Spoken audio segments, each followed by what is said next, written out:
Kita melakukan meditasi. Selanjutnya Dhammadesana, di mana Dhammadesana di pagi hari ini akan diisi oleh Romo Budianto. Kepada Romo Budianto dipersilakan. Namo Sang Yang Adi Budaya, Namo Buddhaya. Namo Buddhaya. Suara saya terjelas? Jelas? Ya. Jelas ya. Ya. Selamat pagi Bapak Ibu Sahabat Dharma. Pagi semua. Selamat pagi. Pagi. Bagaimana kabarnya? Baik. Sehat ya. Kalau nggak sehat belum tentu bisa datang ya. Mungkin masih di rumah atau ke dokter atau di rumah sakit mungkin ya. Ya, jadi beruntung ya, kesehatan itu pun adalah sebuah keberuntungan buat kita ya. Kalau kita sakit nggak bisa ngapa-ngapain. Ya, paling cuma istirahat saja ya. Nah, Bapak Ibu, sahabat Dharma, adik-adik semua, pada hari ini saya akan menyampaikan kelanjutan dari topik yang setiap minggu ada ya. Jadi pada kesempatan kali ini sudah masuk ke dalam apa yang disebut dengan dua faktor internal di dalam memilih agama Buddha.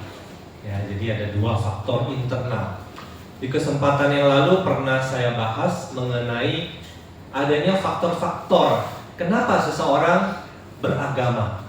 Ya, jadi ada yang beragama karena faktor eksternal. Dan kebanyakan dari kita itu karena faktor eksternal. Ya, mungkin karena keluarga. Ya, orang tuanya agama apa, kita sebagai anaknya ngikut ya. Sejak kecil sudah ngikut ke wihara, ke tempat mungkin TITD ya, tempat ibadah Tridharma. Secara tradisi kita ngikut aja. Ada juga yang karena selain keluarga mungkin karena faktor teman. Temannya agama apa, kita ngikut. Nah, bisa seperti itu ya. Dalam perjalanannya bisa berubah agama itu. Kemudian juga bisa karena faktor pasangan. Nanti sudah punya pasangannya agama apa, kita bisa jadi ngikut ke sana. Atau dia yang ngikut ke kita. Nah, itu bisa terjadi. Faktor lain, apalagi pendidikan. Yang mungkin sekolahnya sekolah di agama yang hanya ada agama tertentu, mayoritas teman-temannya beragama tertentu, kemudian kita mungkin diajak ya, bisa ngikut ke sana. Ya, jadi bisa ada kemungkinan kita pindah agama, atau ada kemungkinan orang-orang sekitar kita justru sebaliknya mengikuti agama yang kita pilih. Ya, kalau misalnya faktor eksternal yang menjadi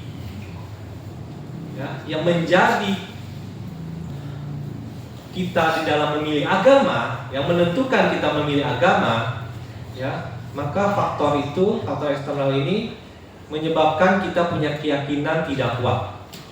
Bisa saja kita berubah ketika orang tua sudah tidak ada, ya, ketika nanti punya pasangan, bisa berganti agamanya, karena kita tidak punya keyakinan yang kuat. Bagaimana caranya supaya kita punya sadar atau keyakinan yang kuat? Faktor-faktor eksternal tadi tidak bisa dijadikan landasan ya. Kita harus memiliki apa yang disebut dengan faktor internal. Kenapa kita memilih agama Buddha? Yang pertama, faktor internal yang pertama adalah karena adanya sebab. Ya, sebabnya itu karena kita punya keyakinan yang kuat kepada Triratna, Buddha, Dharma, dan Sangha. Keyakinan ini harus tumbuh dari dalam diri kita, ya, dari internal diri kita, nggak bisa dari luar. Keyakinan ini hanya bisa tumbuh kalau kita mau belajar Dharma, punya pengetahuan Dharma, sehingga kemudian kita akan punya keyakinan. Karena kita dari hasil belajar Dharma, kita tahu bahwa ajaran Buddha ini adalah yang terbaik, yang paling cocok untuk diri kita. Faktor internal yang kedua adalah punya motivasi. kenapa kita memilih agama Buddha. Jadi ada dua faktor internal ini. Nah, pada minggu ini, kesempatan ini saya akan bahas yang pertama, sebab yang menjadikan kita punya keyakinan kepada Triratna. Kalau faktor yang kedua tadi, yang motivasi, nanti akan di kesempatan berikutnya ya. Jadi sekarang kita akan belajar tentang sebabnya mengapa kita bisa memiliki keyakinan kepada Triratna.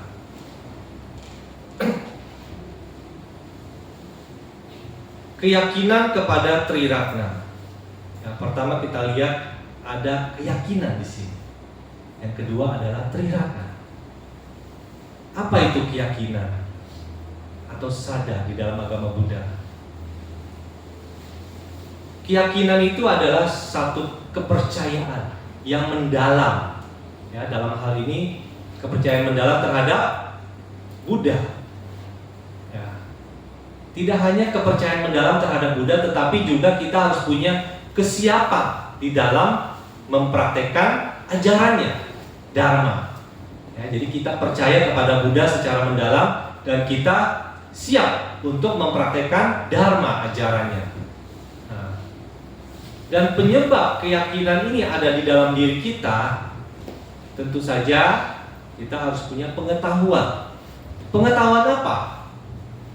Apakah pengetahuan yang mungkin di sekolah ya, pada waktu kita sekolah banyak kan ya mata pelajarannya, bidang studinya. Apa itu? Tidak ya. Nah, sebab keyakinan ini adalah pengetahuan yang bisa mengarah pada tujuan akhir kita umat Buddha, yaitu Nibbana atau Nirwana. Jadi kita harus punya pengetahuan yang mengarah kepada Nirwana, tujuan akhir. Dan kita juga harus paham apakah kita betul-betul tahu tentang Buddha. Ya, kita beragama Buddha. Apakah kita betul-betul sudah tahu tentang Buddha? Itu perlu kita miliki. Pengetahuan yang mengarah pada Nirwana. Siapa itu Buddha? Kita tidak berbicara saat ini tentang Buddha secara histori ya, sejarahnya.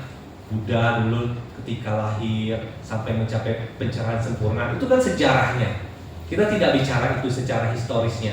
Itu nanti di kesempatan yang berikutnya kita akan bicarakan riwayat hidup Buddha, ya, Buddha Gautama pada khususnya.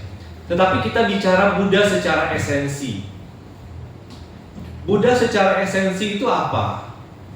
Buddha secara esensi itu adalah sebagai kebahagiaan yang tertinggi. Artinya apa? Kita mengalami kebahagiaan. Ada loh kebahagiaan yang paling tinggi yang bisa dicapai, yang sudah dicapai oleh Sang Buddha. Nah, itulah tujuan kita ya, mencapai kebahagiaan yang tertinggi. Apa itu kebahagiaan yang tertinggi? Kebahagiaan yang tertinggi itu adalah ketika kita sudah terbebas dari samsara. Ya, pernah dengar istilah ini? Samsara? Istilah mungkin? Nah, itu hanya judulnya saja ya. Samsara ini adalah kelahiran yang berulang-ulang kali, yang kita tidak pernah tahu kapan awalnya ya, tetapi dia memiliki akhir, yaitu ketika sudah mencapai kebahagiaan tertinggi tadi, bebas dari samsara, nirwana ya, atau nibbana. Jadi kita bicara Buddha sebagai esensi ya, sebagai kebahagiaan tertinggi. Itu tujuan kita. Kita sebagai umat Buddha berarti tujuan kita adalah menjadi seorang Buddha ya. Apa itu menjadi seorang Buddha? Kebahagiaan tertinggi. Jadi kalau kita ingin bahagia, ikuti ya jejak Sang Buddha di dalam mencapai kebahagiaan tertinggi.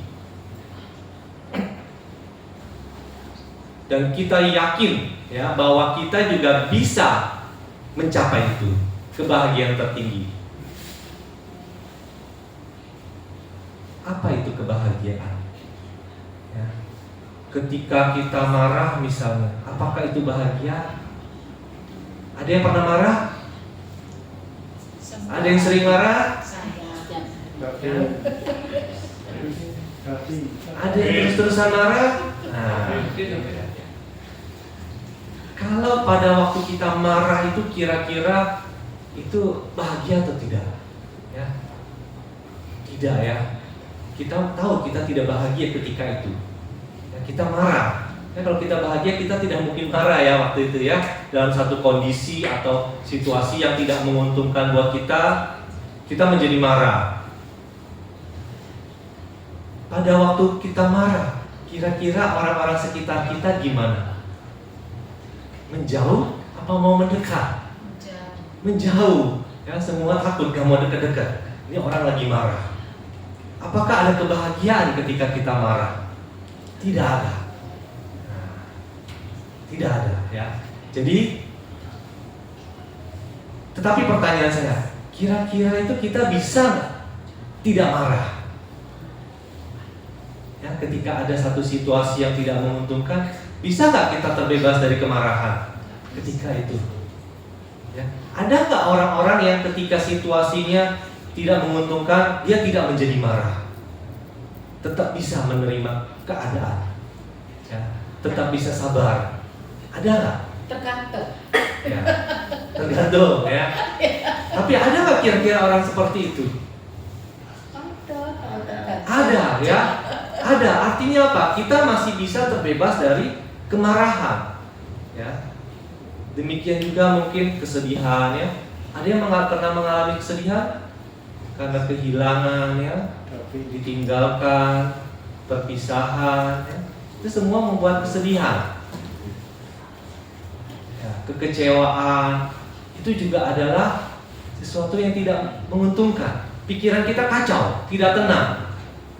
Nah, ketika kita bisa bebas dari kemarahan, ya, kesedihan, kekecewaan, ya, mungkin iri hati, dengki, itulah Buddha. Ya, itulah Buddha. Kita menjadi Buddha ketika itu. Kalau ketika kita bisa mengatasinya, ya, terbebas dari kemarahan. Ketika situasi tidak menguntungkan, kita lalu tidak menjadi marah ya. Ya kalaupun marah ya sesaat lah ya, sebentar. Habis itu kita punya kesadaran muncul, ketenangan muncul. Itulah Buddha. Ya, Buddha kan artinya yang sadar. Ketika marah, kita sadar kita sedang marah. Akhirnya kemarahan turun ya, lenyap. Bisa kemarahan itu hilang. Ketika sedang sedih, kita munculkan kesadarannya, kita sedang sedih. Munculkan Buddha, kesadaran. Kita sedang sedih. Kemudian kita bisa menerima situasi, kesedihan itu hilang. Itu Buddha. Ya, Buddha muncul di dalam diri kita. Ya, demikian juga hal-hal yang lain. Emosi-emosi negatif ya, kekhawatiran, kecemasan, ketakutan, dengki ya, iri hati. Ketika itu muncul dan ketika kita berhasil membebaskan diri kita dari hal-hal negatif tersebut, itulah Buddha sudah ada di dalam diri kita. Nah, itu tujuan kita. Caranya bagaimana? Nah, kita belajar itu ya. Tapi kita harus yakin bahwa itu bisa dilakukan.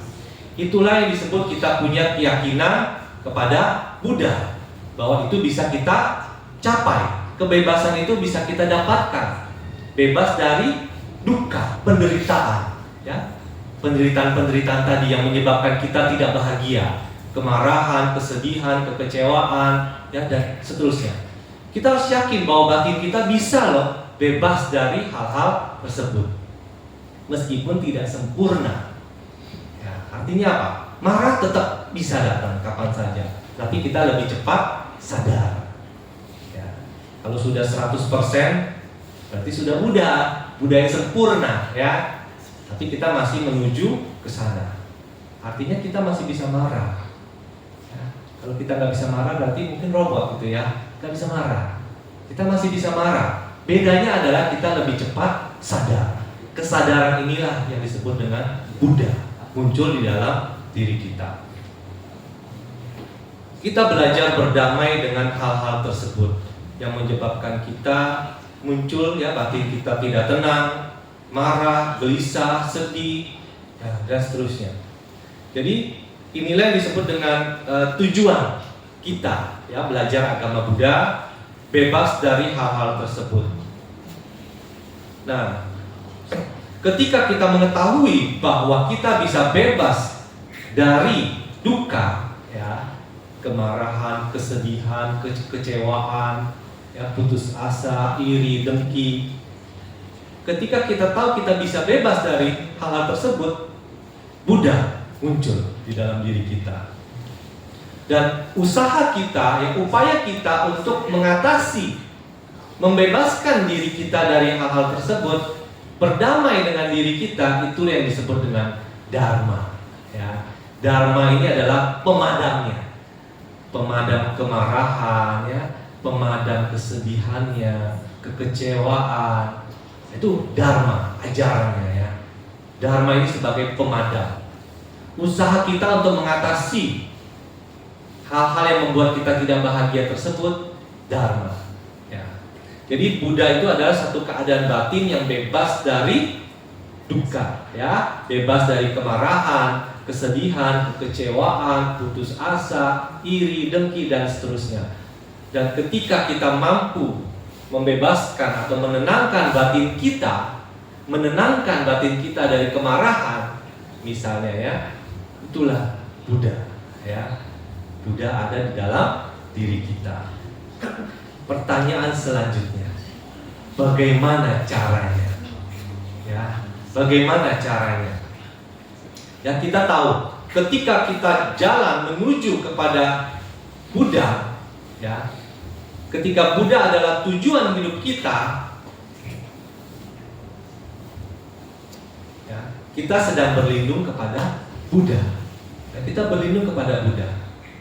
Ketika kita mencoba, ya, berupaya memadamkan diri kita yang sedang marah, sedang sedih, kecewa, upaya-upaya untuk memadamkan kemarahan, kesedihan, dan seterusnya, ya, kita mempraktekkan apa yang disebut dengan mindfulness tadi, ya.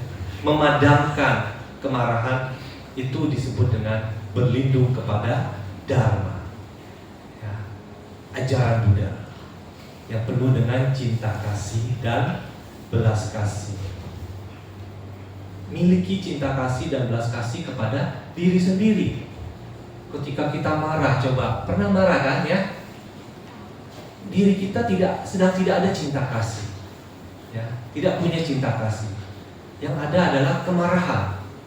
Nah, ketika kita berhasil memadamkan kemarahan itu, itulah cinta kasih muncul. Buddha muncul, ya. Upaya yang kita lakukan untuk memadamkan kemarahan sesuai ajaran Buddha, Dharma, ya, ada di dalam diri kita. Dan ketika kita masuk pada jalan, ya, menuju padamnya kemarahan, kebencian, dan seterusnya, itulah Sangha. Kita berlindung kepada Sangha, Triratna, Buddha, Dharma, dan Sangha. Ya, berlindung kepada Triratna, Buddha, Dharma, dan Sangha. Artinya apa?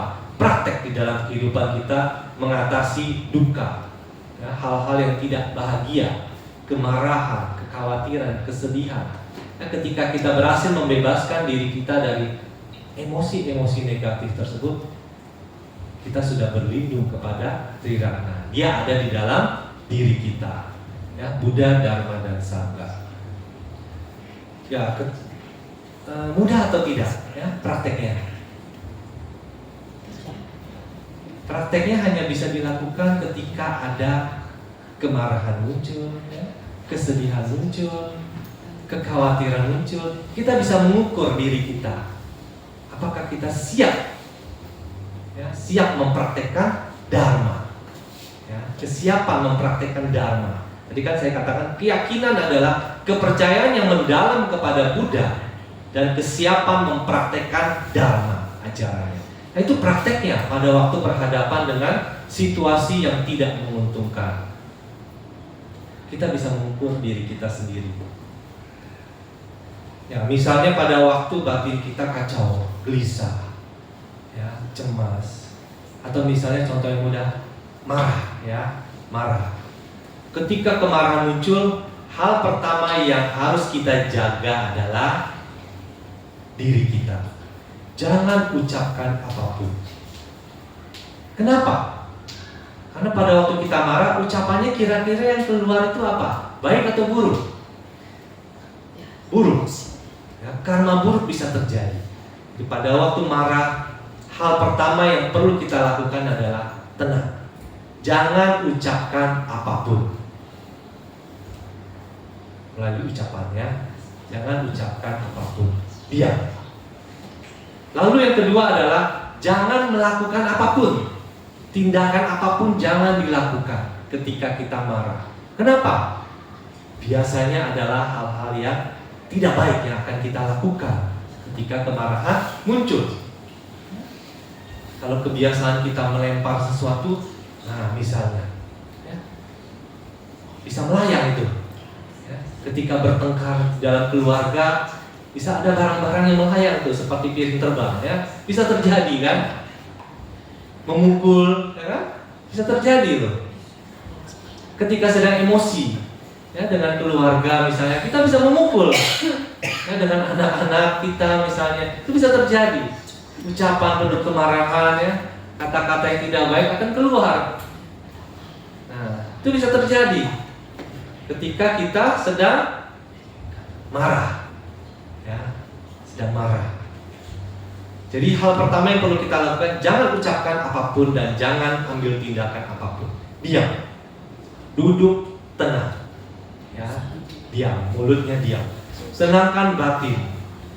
Yang bisa kita lakukan adalah munculkan kesadaran. Arahkan perhatian kita, kesadaran kita kepada apa ini? Nafas. Ya, tadi sudah latihan kan meditasi 30 menit? Ya, susah atau gampang? 30 menit? Ya, kalau yang belum biasa akan sulit, ya. 5 menit aja sudah, nah, udah gak karuan, ya. Sudah banyak rintangan dari badan kita, ya. Udah gak nyaman, gitu ya. Nah, itu bisa terjadi. Itu latihannya di sana, ya. Latihan ketenangan di sana. Kita bisa mengukur diri kita, wah ini sebentar aja udah gak tenang kan, gelisah. Mungkin ada kesemutan, ya, kaki sakit. Nah, itu kan duka datang, ya, duka datang, kakinya kesemutan, sakit, badannya pegal, duka, ya, itu penderitaan datang kan? Itu latihannya. Apakah kita bisa belajar menerima duka datang dalam kehidupan kita? Sama kan? Dalam kehidupan kita kan dukanya macam-macam. Pada waktu meditasi aja tadi banyak, ya, rintangan, dukanya datang. Apakah kita tetap bisa tenang ketika duka itu datang? Setelah kita berusaha menenangkan batin kita, ya, hadirkan perhatian kepada napas. Setelah tenang, kita mulai memahami, ya, misalnya gelisah. Kayak tadi, ya, contoh, ada waktu latihan meditasi, baru 5 menit, 10 menit gelisah muncul. Apa yang kita lakukan? Tenang. Memahami bahwa sedang ada duka yang terjadi, gelisah, tidak tenang, fisik, ada masalah pada fisik kita, kesemutan, badan pegal, tidak tenang, ya, pikiran kita nggak tenang, ya, mungkin liar dia, ya, nggak nyaman, itu muncul. Tugas kita hanya satu, hanya menerima, memahami bahwa itu sedang terjadi, biarkan dia muncul, dan kemudian kita pahami bahwa dia pun akan berlalu, akan lenyap. Jadi kalau tadi sabar, ya, sabar menanti, ya, menunggu, dia akan tenang dengan sendirinya. Dia akan muncul, ya, ketidaknyamanan muncul. Kalau kita biarkan, kemudian dia akan lenyap ketidaknyamanan tadi. Ya, muncul, lenyap, muncul, lenyap. Itu yang disebut dengan anicca, selalu berubah. Ya, kalau tadi duka datang, ya, contoh latihan tadi, duka datang. Kemudian kalau kita bertahan, ya, ketidaknyamanan itu akan berlalu. Anicca datang, ya, dia tidak terjadi seterusnya. Tidak selamanya kita kaki kesemutan, ya, tidak selamanya kita tidak tenang. Dia akan tenang pada waktunya. Muncul, lenyap, muncul, lenyap. Itulah anicca, ya, berubah. Nah, inilah cara kita masuk di dalam perlindungan, ya, masuk di dalam perlindungan. Dan kita harus yakin bahwa kita bisa tenang dan bahagia. Ya, latihannya seperti itu. saya lanjutkan, mengapa keyakinan ini menjadi sebab? Ya, tadi saya katakan faktor internal yang pertama adalah sebab. Ya, keyakinan itu adalah sebab. Keyakinan kita pada Triratna. Mengapa keyakinan ini adalah sebab? Karena keyakinan ini adalah harta yang terbaik di dunia. Jadi kalau kita punya keyakinan, itulah harta yang terbaik di dunia. Ya, bukan harta benda materi kita. Itu bisa hilang. Ketika kita meninggal, itu tidak kita bawa. Ya, kita punya uang sebanyak apapun, aset sebanyak apapun, ya, punya keluarga yang seperti apapun, teman-teman seperti apapun, semua kita tinggalkan. Ya, harta tersebut bukan harta yang terbaik, karena semua akan kita tinggalkan pada waktunya nanti, cepat atau lambat. Karena kematian itu tidak mengenal tua, ya, tidak mengenal usia. Kapanpun bisa terjadi. Ada yang umur masih kecil udah pergi, ya. Belum tua sudah pergi duluan. Siapa yang menjamin bahwa hidup kita bisa panjang umur, ya, sampai 100 tahun misalnya? Nggak menjamin. Kapanpun kita bisa pergi. Jadi kita harus memiliki harta yang terbaik di dunia ini yang bisa kita bawa ke kehidupan mendatang. Keyakinan adalah harta yang terbaik di dunia. Keyakinan ini akan memperjelas apa yang mau kita lakukan. Ya, apa yang mau kita lakukan dalam kehidupan ini? Apa manfaatnya? Ya. Jadi dasarnya ini, basicnya ini adalah pengetahuan. Yang tadi saya sampaikan, pengetahuan yang mengarah kepada nirwana. Ya, itulah bisa memunculkan keyakinan yang akan memperkokoh kita, meneguhkan kita, memunculkan ketenangan kita. Ya. Jadi orang-orang yang punya keyakinan itu, kalau kita punya keyakinan, kita itu akan tenang. Ya. Tenang. Kita bisa tenang dalam situasi yang tidak menguntungkan sekaligus, ya, sekalipun, ya. Jadi orang-orang yang punya keyakinan itu karakteristiknya tenang. Perlu latihan. Keyakinan ini juga akan memperjelas tentang hidup kita. Ya, tadi hidup kita mau kemana, arahnya kemana, mau bagaimana kehidupan kita, ya, prakteknya bagaimana, manfaatnya apa untuk kita. Kita harus pahami itu.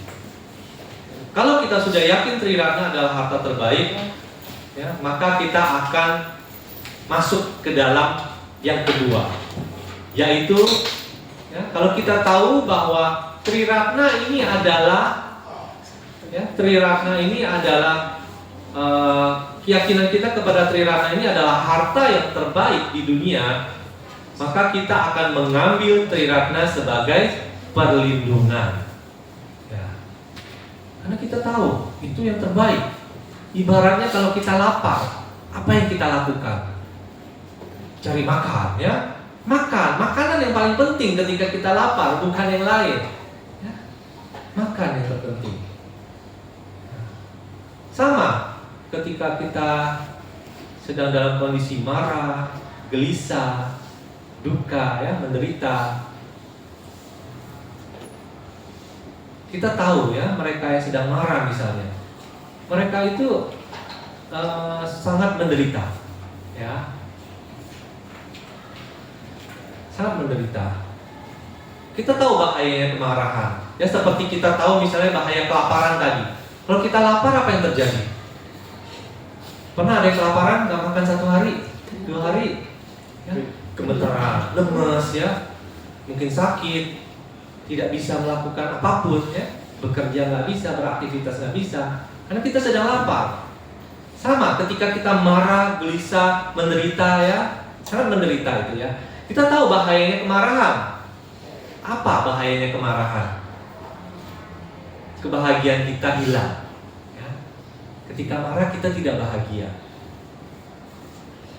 Ketika lapar kita mengambil makanan untuk kita makan. Nah, ketika marah apa yang harus kita lakukan? Menenangkan diri kita. Karena diri kita butuh ketenangan, butuh kebahagiaan. Jadi dengan mengetahui bahaya kemarahan, tentu kita perlu mengambil Triratna sebagai perlindungan. Ya, kita akan berlindung kepada Triratna.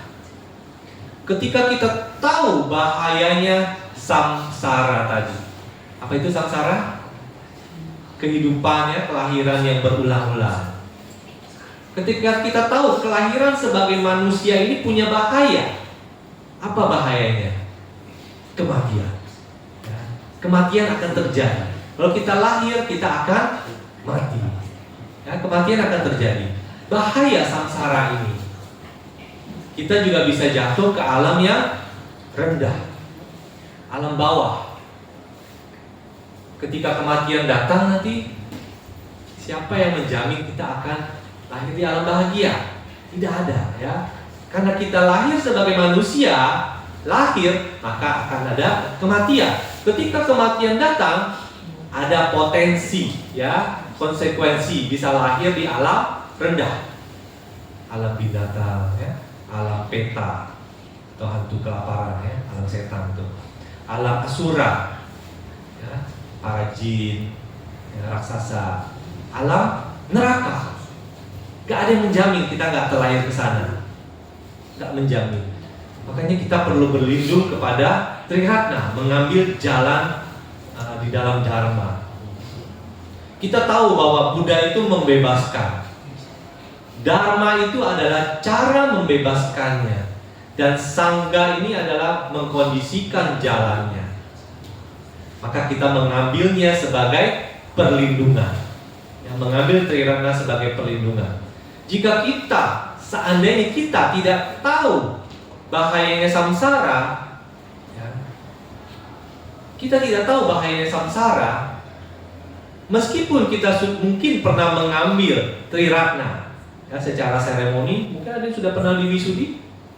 Nah, sudah, itu kan sudah mengambil tisarana, kan, perlindungan. Tapi kalau kita tidak tahu bahayanya samsara, karena kita tidak pernah belajar dharma, kita tetap akan melakukan hal-hal yang bertentangan dengan dharma, ya. Kita akan sulit belajar dan berlatih dharma. Meskipun kita berlindung kepada Triratna, tetapi hanya sebagai seremoni saja, ya. Seremoni saja. Itu pun tidak terlalu bermanfaat. Jadi ini sangat penting, ya, belajar dharma, kesiapan di dalam mempraktekkannya juga. Di sini ada yang sudah wisudi? Sudah? Ada yang belum? Wisudi, tisarana, pelindung kepada Buddha, Dharma, dan Sangha. Sudah? Belum? Sebagai umat Buddha perlu wisudi, ya, wisudi, ya, di wisudi. Nanti bisa mengambilnya pada waktu Waisak mungkin, ya. Waisak kalau ada wisudi bisa, ya, mengambil perlindungan kepada Buddha, Dharma, dan Sangha. Ya, kalau di agama lain mungkin disebutnya misalnya baptis, ya. Kalau di Kristen atau Katolik kan ada, ya. Kalau di Hindu apa namanya tuh? Ya, kalau di Islam apa itu? Ada istilahnya sendiri-sendiri, ya. Artinya kita sebagai umat Buddha, kita perlu mengambil perlindungan di dalam Buddha, Dharma, dan Sangha. Ya, di wisudi. Ya, nanti tunggu kesempatan. Biasanya pas Waisak ada. Ya, ada. Ya, kalau anak-anak bisa coba tanyakan nanti kepada gurunya, ya, pada waktu wisudi ada atau tidak, ya, di wiharanya. Atau di wihara kita mungkin nanti juga bisa diadakan juga, ya. Kalau memang ada yang mau di wisudi, kita bisa adakan wisudi tisarana. Ya, supaya kita mengetahui, kita mengambil perlindungan kepada Buddha, Dharma, dan Sangha. Kemudian mengapa, ya, keyakinan menjadi sebab? Ya. Karena keyakinan ini adalah arus dari kebajikan. Arus dari kebajikan, ya, ibarat air, ya kan, arus, ada arus airnya. Nah, kebajikan ini juga sama, ya. Kalau kita berbuat kebajikan, ada arus kebajikan. Arus kebajikan inilah yang akan membawa kita pada kesejahteraan dan kebahagiaan. Makanya dikatakan kita perlu memiliki keyakinan kepada Triratna, karena keyakinan ini adalah arus kebajikan. Dia akan membawa kita pada kesejahteraan dan kebahagiaan. Siapa yang ingin sejahtera dan bahagia hidupnya? Tentu kita semua ingin sejahtera dan bahagia dalam kehidupan kita. Ambil keyakinan ini ya kepada Triratna. Jika kita mampu berdamai dengan kemarahan, kesedihan, kekecewaan, ya, dan seterusnya, maka menjelang kematian kita bisa terlahir di alam bahagia. Ya, karena kita sudah belajar caranya bahagia. Ketika ada kemarahan, kesedihan, kekecewaan, kita mampu berdamai, ya, mengurangi, bahkan melenyapkan kemarahan itu ketika dia datang. Karena kita memunculkan kesadaran, memunculkan Buddha di dalam diri kita. Buddha hadir di dalam hidup kita. Ketika Buddha hadir di dalam hidup kita, kemarahan itu hilang, kesedihan itu hilang, kekhawatiran hilang, takut, cemas hilang. Kalau kita bisa memunculkan Buddha, kesadaran, sadar di dalam diri kita. Ya, latihannya pada waktu kemarahan datang, ya, kebencian datang, atau tadi meditasi juga sebagai latihan. Ketika rintangan datang, duka datang, kaki kesemutan, badan pegal, tidak nyaman. Nah itu, bisakah kita memunculkan Buddha? Buddha di dalam diri kita ketika meditasi tadi. Ya, kita bisa menerima, belajar. Belajar dan praktek dharma pada waktu meditasi tadi. Ya kan banyak rintangan kan? Ketika kaki sakit, kesemutan, kemarahan muncul. Aduh, saya tidak bisa menerima ini. Kesal, ya, kesal, sakit muncul. Nah, kita belajar berdamai dengan diri kita, ya. Kemarahan itu pun bisa berlalu. Ya, apakah Anda yakin bahwa batin itu bisa tidak ikut marah, ya, ketika tadi misalnya kakinya pegal, sakit, kesemutan? Apakah Anda yakin bahwa batin itu bisa tetap tenang?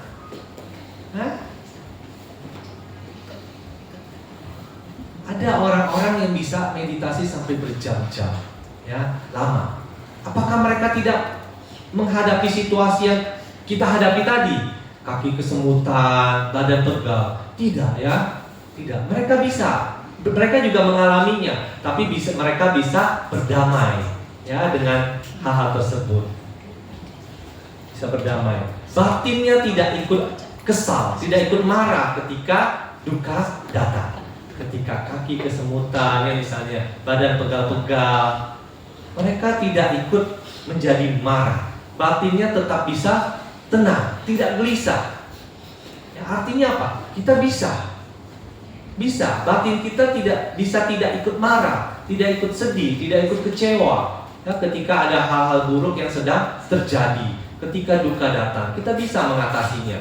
Dan ketika kita bisa mengatasinya, itulah Buddha, ya, hadir di dalam diri kita, ya, dalam kehidupan kita,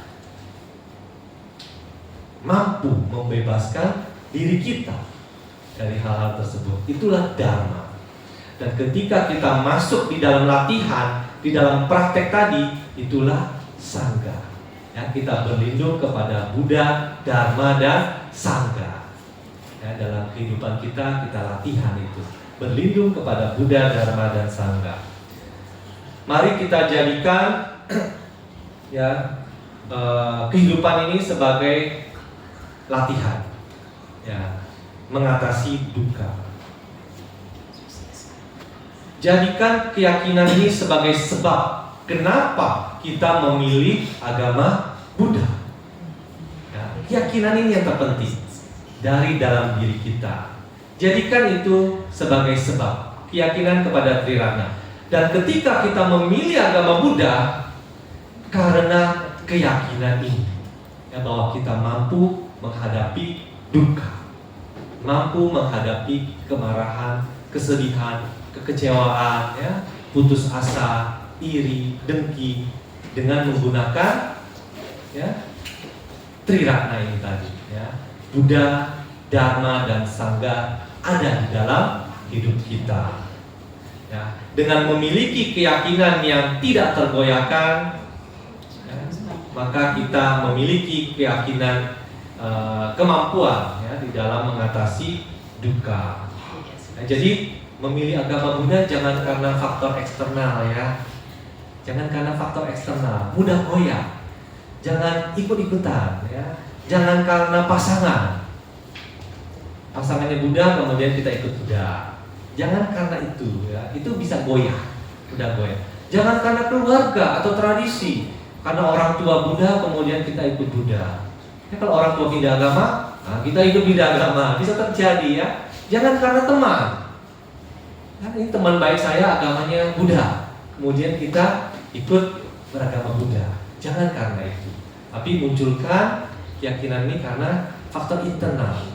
Ya, bahwa sebab kita memiliki sebabnya yaitu kita punya keyakinan kepada Triratna, dan Buddha ini bisa menolong kita ya. Hadirkan Buddha ketika kita sedang tidak baik-baik saja, sedang marah, benci ya, iri hati, kecewa, sedih. Hadirkan Buddha, hadirkan ketenangan, kebahagiaan di dalam diri kita. Nah, itulah tujuan kita beragama Buddha. Karena kita butuh bahagia, kecuali kita tidak ingin bahagia. Ya. Sang Buddha katakan ya sesuai dengan motto kita yang biasa kita gunakan itu, semoga semua makhluk berbahagia. Itu kan tujuannya. Sebagai umat Buddha tujuannya kita itu.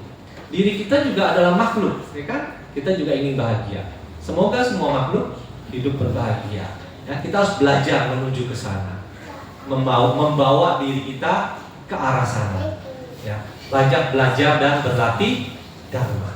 Ya, demikian yang bisa saya sampaikan pada kesempatan ini. Kita baru bicara satu faktor yang pertama tentang faktor internal ya. Kenapa kita memilih agama Buddha? Yaitu keyakinan sebagai sebab. Sebabnya. Nanti kita akan bahas lebih lanjut ya tentang faktor yang lain, yaitu motivasi. Kenapa kita memilih agama Buddha ya, di minggu depan. Ya, minggu depan. Oke. Namo Sang Hyang Adi Budaya. Namo Buddhaya. Namo Buddhaya. Baik, terima kasih Romo Budi atas apa yang disampaikan tadi. Semoga apa yang disampaikan tadi dapat bermanfaat bagi kita semua. Untuk selanjutnya, marilah kita bersama-sama melakukan kebajikan, yaitu dengan berdana paramita.